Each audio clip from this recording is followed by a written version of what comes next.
Pawan so YCP హయాంలో టీటీడీలో ఎన్నో అక్రమాలు అవకతవకలు జరిగాయి అనుచిత నిర్ణయాలు కూడా తీసుకున్నారు అండ్ దీనికి సంబంధించి చూసినట్లయితే గనుక టికెట్ల విక్రయాలు కానివ్వండి అలాగే భూములకు సంబంధించి కానివ్వండి అలాగే ప్రసాదాల విక్రయాలకు సంబంధించి కూడా చాలా ఉన్నాయి అన్నమాట చాలా అవకతవకలు జరిగాయి అండ్ దీనికి సంబంధించి రీసెంట్ గా పదవి చేపట్టిన తర్వాత చంద్రబాబు నాయుడు తిరుమల తిరుపతి దేవస్థానానికి దర్శనానికి వెళ్ళినప్పుడు కూడా చాలా మంది కూడా అక్కడికి వచ్చి ఆయనకు కంప్లైంట్లు ఇవ్వడం జరిగింది ఒక్కొక్కరుగా వచ్చి ఎన్ని అవకతవకలు జరుగుతున్నాయో ప్రతి ఒక్కటి కూడా వివరించడం జరిగింది సో దీనికి సంబంధించి చంద్రబాబు నాయుడు విజిలెన్స్ అధికారులను అక్కడ రంగంలోకి దించాలి అని చెప్పి దించినట్లుగా తెలుస్తుంది మొత్తం కూడా అక్కడ ఎలాంటి ఇట్లా అనుచిత నిర్ణయాలు తీసుకున్నారో మొత్తం కూడా దర్యాప్తు జరగాలి అని చెప్పేసి చెప్పడం జరిగింది అండ్ టీటీడీ చరిత్రలోనే ఇది ప్రప్రథమమనే చెప్పాలి అండ్ అంతేకాకుండా త్వరలోనే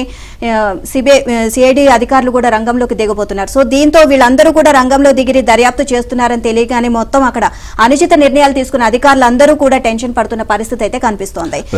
మీరు అంటున్నట్టుగా ఖచ్చితంగా ఒక శ్వేతపత్రం అంటే ఆర్థిక శాఖకు సంబంధించి కావచ్చు గత ప్రభుత్వం చేసిన అవకతవకలకు సంబంధించి ఏ విధంగానైతే ప్రభుత్వం బయటపడుతోందో తిరుమలలో జరిగిన టికెట్ల కేటాయింపులు కావచ్చు వీటన్నిటికి సంబంధించి ఏం జరిగిందనేది ప్రజలకు ఖచ్చితంగా భక్తులకు ఖచ్చితంగా తెలిపే ప్రయత్నం కూడా ఈ ప్రభుత్వం చేయాలంటూ కూడా చాలా మంది చెప్తున్న పరిస్థితి చూస్తే తిరుమల తిరుపతి దేవస్థానానికి చెందిన పలు విభాగాల్లో రాష్ట్ర ప్రభుత్వ విజిలెన్స్ బృందాలు తనిఖీలు చేపట్టడం ప్రకంపనలు సృష్టిస్తోంది టీటీడీకి సంబంధించి గత వైసీపీ ప్రభుత్వ హయాంలో ఇష్టారాజ్యంగా తీసుకున్న నిర్ణయాలపై కొత్త ప్రభుత్వానికి ఫిర్యాదులు వెల్లువెత్తుతున్నాయి తిరుపతితో సహా పలు ప్రాంతాలకు చెందిన శ్రీవారి భక్తులు ఇటీవల డీజీపీ సిఐడి విభాగం అధిపతి హోంమంత్రిని కలిసి టీటీడీలో అక్రమాలు జరిగాయంటూ ఫిర్యాదులు చేశారు కొద్ది రోజుల కిందట సీఎం చంద్రబాబు తిరుమలకు వచ్చిన సమయంలోనూ కొందరు పలు అవకతవకలను ఆయన దృష్టికి తీసుకువెళ్లారు ఈ నేపథ్యంలో విజిలెన్స్ బృందాలు తనిఖీలు చేపట్టాయి దేవస్థానం విభాగంలో రాష్ట్ర ప్రభుత్వం నేరుగా విజిలెన్స్ విచారణకు ఆదేశించడం టీటీడీ చరిత్రలోనే అరుదు త్వరలో సిఐడి అధికారులు కూడా రంగంలోకి దిగుతారని జరుగుతున్న ప్రచారంతో గత 5 ఏళ్లలో అనుచిత నిర్ణయాలు తీసుకున్న అధికారులు ఇప్పుడు తీవ్ర ఆందోళన చెందుతున్నారు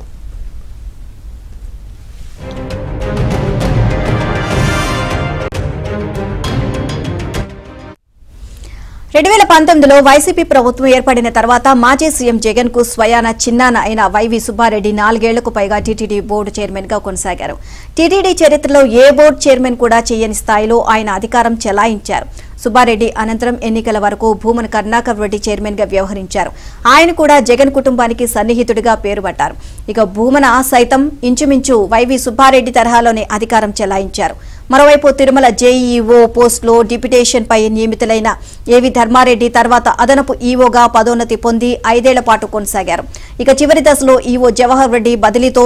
ధర్మారెడ్డి ఇన్ఛార్జ్ ఈవోగా పనిచేశారు ఆయన కూడా జగన్ కు అత్యంత సన్నిహితుడు అని పేరుంది ఈ ముగ్గురు గత 5 ఏళ్లుగా టీటీడీ వ్యవహారాలను శాసించారు వీరి పాలనలో టీటీడీ చరిత్రలో ఎన్నడూ లేని విధంగా ఇంజనీరింగ్ పనులకు భారీ ఎత్తున నిధుల కేటాయింపు జరిగింది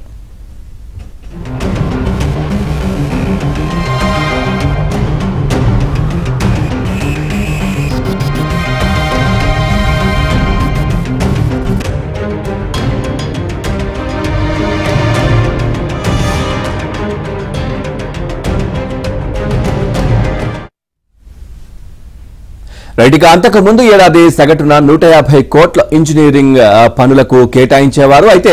గత 5 ఏళ్లలో ఏకంగా 3000 కోట్లకు పైగా కేటాయించడం సంచలనం రేపింది ఈ విధంగా పూర్తిగా కూడా టీటీడీలో చాలా ఇబ్బందికర పరిస్థితులు గత ప్రభుత్వం తీసుకువచ్చింది చాలా నిర్ణయాలు అంటే వాళ్లకు లబ్ధి చేకూర్చే విధంగా నిర్ణయాలు చాలా తీసుకున్నారనే విమర్శలు కూడా చాలా వచ్చాయి ఓవరాల్ గా వీటికి సంబంధించి మరింత సమాచారాన్ని మా కరెస్పాండెంట్ జితేంద్ర అందిస్తారు జితేంద్ర పూర్తి డీటెయిల్స్ ఏంటి వీటికి సంబంధించి పవన్ గత 5 ఏళ్ల కాలంలో టీటీడీలో భారీగా అక్రమాలు అవినీతి చోటు చేసుకుందన్నట్టు అటు సీఎం తో పాటు సిఐడి అలాగే విజిలెన్స్ అధికారులు కూడా పలువురు భక్తులు ఫిర్యాదు చేయడంతో ఇప్పటికే విజిలెన్స్ అధికారులు రంగంలో దిగినటువంటి పరిస్థితి ఉంది గత 2 రోజులు కూడా టీటీడీలోని పలు విభాగాల్లో విజిలెన్స్ అధికారులు తనిఖీలు నిర్వహించారు ప్రధానంగా గత 5 ఏళ్ల కాలంలో ఎన్నడూ లేని విధంగా టీటీడీ చరిత్రలోనే ఎన్నడూ లేని విధంగా 3000 కోట్ల రూపాయలకు పైగా పనులను కేటాయించడం టీటీడీ బడ్జెట్ లో ఇంజనీరింగ్ శాఖకు కేవలం 150 నుంచి 250 కోట్ల మేరకు నిధులు మంజూరు చేస్తున్నప్పటికీ ఇంత భారీగా పనులు మంజూరు చేయాల్సిన అవసరం ఏమొచ్చింది అనే దానిపై ప్రధానంగా విజిలెన్స్ అధికారులు విచారణ జరుపుతున్నట్టు కూడా తెలుస్తా ఉంది. గత చైర్మన్ గా ఉన్నటువంటి కరుణాకర్ రెడ్డి హయాంలో అయితే ఏకంగా 6 నెలల కాలంలోనే దాదాపు 1000 నుంచి 1500 కోట్లు ఇంజనీరింగ్ పనులకు నిధులు కేటాయించారు. అంతకు ముందు 4 ఏళ్ల పాటు చైర్మన్ గా ఉన్నటువంటి సుబ్బారెడ్డి హయాంలో దాదాపు 2000 కోట్లు నిధులకు ఇంజనీరింగ్ పనులు కూడా మంజూరు చేసినటువంటి పరిస్థితి ఉంది. కరోనా సమయంలో టీటీడీలో ఒకానొక దశలో జీతాలు కూడా ఇవ్వలేనటువంటి పరిస్థితులు ఉన్నప్పటికీ కూడా ఇంజనీరింగ్ శాఖలో మాత్రం భారీగా పనులకు నిధులు కేటాయించడం కూడా అప్పట్లోనే విమర్శలు చెలరేగినటువంటి పరిస్థితి ఉంది. అయితే ఇవేవి పట్టినటువంటి అప్పటి చైర్మన్ భారీగా పనులకు నిధులు మంజూరు చేయడం, అటు తర్వాత కూడా బాధ్యతలు చేపట్టినటువంటి చైర్మన్ కూడా భారీగా నిధులు మంజూరు చేయడంతో వీటన్నిటిపైన అటు రాష్ట్ర ప్రభుత్వానికి అలాగే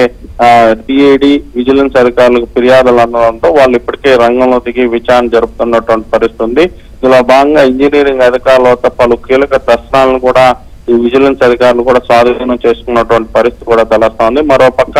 టీటీడీలో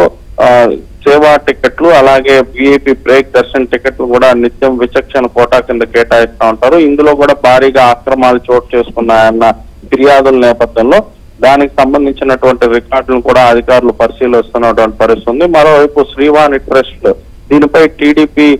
గత ప్రతిపక్షంలో ఉన్న సమయంలోనే శ్రీవాణి ట్రస్ట్ లో అక్రమాలు జరుగుతున్నాయని చెప్పి కూడా పలుసార్లు ఆరోపణలు కూడా చేసినటువంటి పరిస్థితి ఉంది. దీంతో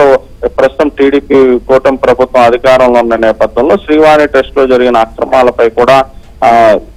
జరిగిన అవినీతిని కూడా వెలికి తీయాలని చెప్పి కూడా అధికారులు ఆదేశించినటువంటి పరిస్థితుల నేపథ్యంలో విజిలెన్స్ అధికారులు శ్రీవాణి ట్రస్ట్ లో జరిగినటువంటి అక్రమాలపై కూడా విచారణ జరుపుతున్నటువంటి పరిస్థితి ఉంది. అసలు శ్రీవాణి ట్రస్ట్ కి ఎన్ని కోట్లు నిధులు సమకూరాయి, ఆ నిధుల్ని ఎలా ఖర్చు చేశారు, అసలు ఆ నిధుల్ని కేటాయించిన సమయంలో అక్కడ అసలు ఖర్చు పెట్టారా లేదా అన్న కోణంలో కూడా విజిలెన్స్ అధికారులు విచారణ జరుపుతున్నటువంటి పరిస్థితి ఉంది. మరోపక్క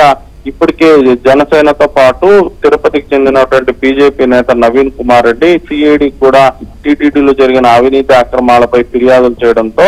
నేడో రేపు సిఐడి కూడా టీటీడీలోని విభాగాలపై అక్కడికి వచ్చి టీటీడీలో జరిగిన అక్రమాలపై కూడా విచారణ జరిపే అవకాశం ఉందంటూ కూడా సమాచారం అంతా ఉంది. ఓవైపు విజిలెన్స్ అధికారులు, మరోవైపు సిఐడి అధికారులు కూడా టీటీడీలో గత 5 ఏళ్ల ప్రభుత్వ హయాంలో జరిగినటువంటి అవినీతి అక్రమాలను పూర్తి కూడా వెలికి తీసేటటువంటి ప్రయత్నం అయితే ప్రస్తుతం చేసేటటువంటి పరిస్థితి స్పష్టంగా కనపడతా ఉంది. పవన్.